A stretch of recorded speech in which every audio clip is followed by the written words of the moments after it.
জনগণ জানে নিজের অধিকার কিভাবে ছিনিয়ে নিতে হয়। নির্বাচনের প্রতি দেশি বিদেশি একটা ষড়যন্ত্র কিন্তু অব্যাহত ছিল এবং অব্যাহত আছে। ফেব্রুয়ারির 12 তারিখে বাংলাদেশের ইতিহাসে এটাই সবচেয়ে সুন্দর শান্তিপূর্ণ নির্বাচন হবে। আমাদের এই নির্বাচনের প্রতি দেশি বিদেশি একটা ষড়যন্ত্র কিন্তু অব্যাহত ছিল এবং অব্যাহত আছে।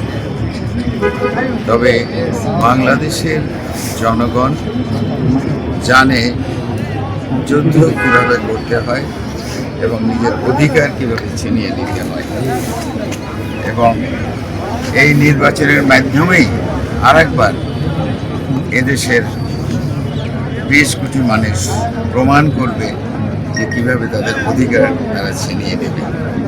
আমাদের যে ইলেকশন হতে যাচ্ছে ফেব্রুয়ারির 12 তারিখে, আমার মনে হয় বাংলাদেশের ইতিহাসে এটাই সবচেয়ে সুন্দর শান্তিপূর্ণ নির্বাচন হবে।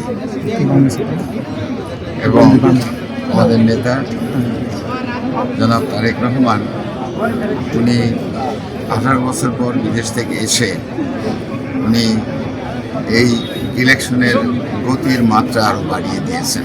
আমাকে নিয়ে 8 জন, এবং বন্ধুত্বের বেলায় আমরা সবই বন্ধু, ভোট যুদ্ধের বেলায় আমরা সবাই যোদ্ধা।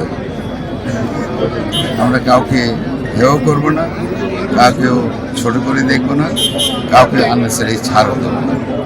আমরা আমাদের রাইট এবং অধিকারের জন্য লড়ে যাব।